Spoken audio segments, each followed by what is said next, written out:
ఉగాది వచ్చింది. సాధారణంగా రాజకీయ నాయకులు ఉగాది కానుకగా రాష్ట్ర ప్రజలకు సంక్షేమ పథకాలు కావచ్చు, లేకపోతే ఏదో ఒకటి ఉగాది కానుకలు అందిస్తూ ఉంటారు.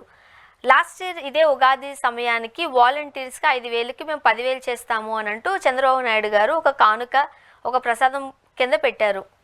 బట్ ఈ ఉగాదికి వచ్చేసరికి అసలు వ్యవస్థే లేదు అంటున్నారు. దాన్ని ఇప్పుడు ప్రస్తుతానికి వాలంటీర్ సంఘం ఎవరైతే ఉన్నారో, లేకపోతే వాలంటీర్స్ ఎవరైతే ఉన్నారో అది పబ్లిక్లోకి తీసుకొస్తున్నారు. ఆ రోజు ఇంత అబద్ధం ఆడారు చంద్రబాబు నాయుడు గారు అంటూ మీరేం చెప్తారు? అంటే గత ఉగాదికి ఈ ఉగాదికి వ్యత్యాసం ఉంది. గత ఉగాది ప్రతిపక్షం, ఇప్పుడు అధికార పక్షం. కాబట్టి ఒక క్వైట్ ఆపోజిట్ సిచ్యువేషన్ తెలుగుదేశం. కాబట్టి ప్రతిపక్షంలో ఉన్నారు కాబట్టి ఓటర్లు ఆకర్షించాలి కాబట్టి వాలంటీర్లు ఉన్నారు. ఇప్పుడు అయిపోయింది కాబట్టి వాలంటీర్లు లేరు. అంతే తేడా. ఉగాది తేడా అంటే అధికారం ప్రతిపక్షంలో ఉండడమే తేడాగా మనకు కనిపిస్తుంది. ఈ ఉగాది సందర్భంగా వాలంటీర్లతో పాటు సంక్షేమ పథకాలపైన ఆయన కొంచెం కీలక ప్రకటన చేస్తున్నాడు. మెల్లిమెల్లిగా రియాలిటీకి వస్తున్నాడు. ఇంతకుముందు రియాలిటీ ఏంటంటే చంద్రబాబు నాయుడు గారి నాయకత్వంలో కూటమి పార్టీలు ఏదైతే హామీలు ఇచ్చాయో, ఎన్నికల హామీలు, అవి ఆర్థిక పరిస్థితి చేయడం సాధ్యం కాదు. దాన్ని దృష్టిలో పెట్టుకొని ఆయన అయినప్పటికి కూడా ఆయన హామీలు ఇచ్చారు. అయితే ఇప్పుడు చంద్రబాబు గారు నిన్న మాట్లాడట వాలంటీర్లు లేరు. 2, నేను బయట నుంచి చూస్తే చేయొచ్చేమో అనుకున్నాను, లోపలికి వస్తే పరిస్థితి బాగలేదు అని చెప్పడం ద్వారా మెల్లమెల్లగా నిజం చెప్తున్నారు. అంటే ఇంకా కొన్ని పథకాలు చేయలేము అనే చెప్తున్నారు. ఫస్ట్ వాలంటీర్లు ఇప్పుడు లేరు. ఎందుకు లేరు? రెన్యువల్ చేయలేదు కాబట్టి లేరు. వాలంటీర్లు పర్మనెంట్ స్ట్రక్చర్ కాదు, కంటిన్యూగా ఉండడానికి. ఇప్పుడు గ్రామ సచివాలయాలు జగన్మోహన్ రెడ్డి గారు తీసుకొచ్చారు, 1,30,000. వాళ్ళు ఏం తీసేయలేదు, ఎందుకంటే వాళ్ళు పర్మనెంట్ స్ట్రక్చర్. వాలంటీర్లు అనేది ఎవ్రీ ఇయర్ రెన్యువల్ చేయాలి. రెన్యువల్ చేస్తే ఉంటారు, రెన్యువల్ చేయకపోతే కోల్పోతారు. కాబట్టి ఈ ప్రభుత్వం అధికారంకి వచ్చిన మేము కొనసాగించడం అంటే రెన్యువల్ చేయడమే కదా. రెన్యువల్ చేయాలి, 5,000 నుంచి 10,000 పెంచుతున్నారు. ఇది చేయలేదు. కాబట్టి ప్రభుత్వం లేరు, ఉన్నారు, ఇవి కాదు. మనం ఏం చెప్పినాం ఎలక్షన్ ముందు అనేది. ఎలక్షన్ ముందు వాలంటీర్లు వ్యవస్థకి 5,000 నుంచి 10,000 చేస్తాం, కొనసాగిస్తాం. ఇప్పుడు వాలంటీర్లు ఏమైనా కనపడలేదప్ప అని, వాలంటీర్లు ఆ రోజు నాకు కనపడ్డారు, ఈ రోజు కనపడలేదని చెప్తే వాళ్ళు ఏమైనా పట్టుకొచ్చి వాళ్ళ దగ్గర వదలొచ్చు. వీళ్ళందరూ వాలంటీర్లు అంటారు సార్ అని. కాబట్టి పాయింట్ ఏంటంటే వాలంటీర్లు వ్యవస్థ ఈరోజు లేదు. ఎందుకు లేదంటే రెన్యువల్ చేయలేదు కొట్టలేదు. కాబట్టి మీరు చెప్పారు, చేస్తారా చేయరా, దాన్ని సూటిగా చెప్తే బెటర్. మేము చేయలేమండి, ఇప్పుడు అవసరం లేదండి, వాలంటీర్లు చేసే పని ఏరియా ద్వారా చేయిస్తాము అని చెప్పితే ఓకే, వాలంటీర్లు ఏం చేసుకున్నారో తేలుతుంది. కాబట్టి ప్రభుత్వం పార్టీ చేయాల్సింది వాలంటీర్ల సిస్టమ్ మీరు రెన్యువల్ చేస్తే ఉంటుంది కాబట్టి, మీరు రెన్యువల్ చేయలేదు కాబట్టి లేదు. మేము ఎన్నికల్లో హామీ ఇచ్చా, ఇప్పుడు చేయదలుచుకోలేదని చెప్పినా పర్వాలేదు. కానీ లేరు, ఉన్నారు, టెక్నికల్గా ఎక్కడ ఇవన్నీ తప్పించుకోవడానికి చెప్పే మార్గం అది మంచిది కూడా కాదు. కాబట్టి వాలంటీర్ల సిస్టంలో ఆయన చేసుకొచ్చారు. అదేవిధంగా మేము బయట నుంచి చూస్తే, బయట నుంచి స్వర్ణనో పురుషోత్తం రెడ్డినో ఆ మాట అంటే ఒక అర్థం ఉంది. మనకి ఎప్పుడు అధికారంలో లేవు, ఒక హోదాలో లేవు. కానీ చంద్రబాబు నాయుడు గారు బయట నుంచి చూడడం ఏంటి? చంద్రబాబు నాయుడు గారు ఈ రాష్ట్రంలోనే, ఈ దేశంలోనే సీనియర్ మోస్ట్ పొలిటీషియన్లో ఒకరు. ఉమ్మడి ఆంధ్రప్రదేశ్లో highest chief minister, highest opposition leader. విడిపిన ఆంధ్రప్రదేశ్కి వరుసగా 6 సంవత్సరం ముఖ్యమంత్రి. కాబట్టి చంద్రబాబు నాయుడు గారు అర్థం చేసుకోవాల్సింది, ఆయన అర్థమైందిలే కానీ జనానికి చెప్తాడు నేను బయట నుంచి చూస్తే. అంటే వీళ్ళు చేయలేని పనిని, ఏదైతే ఆచరణ సాధ్యంగానే హామీలు ఇచ్చామనే నిజాన్ని ఒప్పుకోవడం మానేసి చేయలేకపోతున్నారు. కాబట్టి ఏదో రాష్ట్రం ధ్వంసం అయిపోయింది, ఆ ధ్వంసానికి కారకుడు జగన్మోహన్ రెడ్డి, కాబట్టి నేను చేయలేకపోతున్నాను.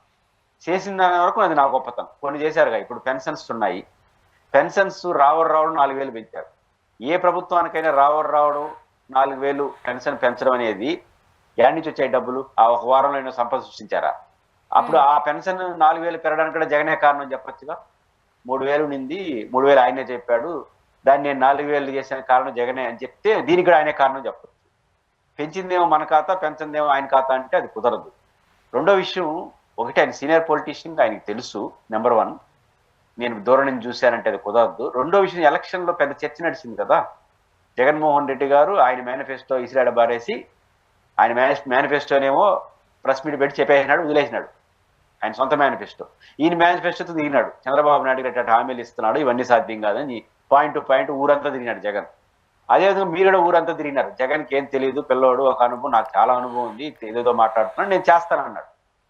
కాబట్టి మీకు తెలియకుండా హామీ ఇచ్చారనేది అబద్ధం. ఇచ్చారు, చేయలేకపోతున్నామని నిజాయితీగానే చెప్పాలి. నాలాగా మీలాగా పొరపాటుని ఇచ్చాం, తెలిసే ఇచ్చాం అంత చెప్పాల్సిన అవసరం లేదు. హామీలు ఇచ్చాం, బడ్జెట్ చూస్తే జరగట్లేదు, మేము అలాంటి హామీలు ఇచ్చుండాల్సింది కాదు అనేది చెప్పు ఉండాలి. అలా కాకుండా అంటే ఒకటి అర్థమవుతుందంటే సువర్ణ గారు ఇక్కడ బేసిక్ గా ఈ ఉగాది రోజు కొన్ని నిజాలు చెప్పాడు. ఫ్యూచర్ లో అన్ని చెప్తాడు. ఏది సంక్షేమ పథకాలు మనం చాలా సందర్భాలు చెప్పాం. యాజ్ ఇట్ ఈజ్ గా చంద్రబాబు గారు ఇచ్చిన హామీ సంక్షేమ అమలు సాధ్యం కాదు, ఎందుకంటే ఫైనాన్స్ సిచ్యువేషన్ సహకరించదు. దానికి కారకుడు జగన్ కాదు. అట్లాంటి ఫైనాన్స్ సిచ్యువేషన్ లో ఇట్లాంటి హామీలు ఇవ్వడం తప్పు.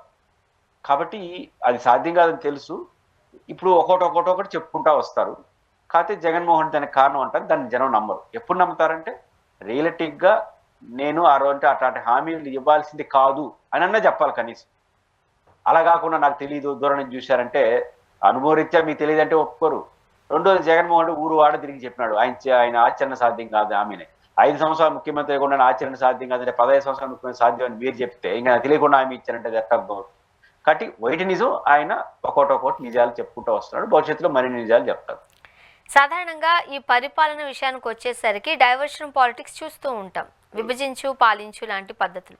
బట్ చంద్రబాబు నాయుడు గారి ప్రభుత్వం సంక్షేమ పథకాలను కూడా ఒక డైవర్షన్ పాలిటిక్స్ లాగా నడిపిస్తుంది అంటూ కొంతమంది అభిప్రాయం వ్యక్తం చేస్తున్నారు. మీకేమనిపిస్తుంది? డైవర్షన్ పాలిటిక్స్ దాంట్లో ఆయన చేయట్లా, డైవర్ట్ చేయడానికి ట్రై చేస్తున్నాడు. అంటే దీనికి రీజన్ ఎవరు అంటే సంక్షేమ పథకాలు అమలు చేయకపోవడానికి, అంటే చంద్రబాబు గారు ఇచ్చిన సంక్షేమ పథకాల అమలు కాకపోవడానికి రీజన్ ఆచరణ సాధ్యంగానే హామీలు ఇవ్వడం, ఇది రీజన్. కానీ చంద్రబాబు నాయుడు గారు దాన్ని డైవర్ట్ చేసి నేను కారణం కాదు, హామీలు ఇచ్చిన నేను కారణం కాదు, గతంలో పరిపాలించిన జగన్ అంటాడు, అది తప్పు అంటున్నా. కాబట్టి చంద్రబాబు నాయుడు గారు డైవర్షన్ ఇక్కడ చేస్తున్నారు. అదేంటంటే హామీలు ఇచ్చిన నా తప్పు, కానీ తప్పు కాకపోయినా ఇచ్చుండాల్సింది కాదు. అంటే మొత్తం మీద ఇచ్చిన హామీలు నా కారణం, అది సాధ్యమైనా సాధ్యం కాకపోయినా. ఎట్లయితే సంక్షేమ పథకాల్లో పెన్షన్స్ 4,000 పెంచడం మీరెట్ట కారణం, పెంచకపోవడానికి కూడా మీరే కారణం.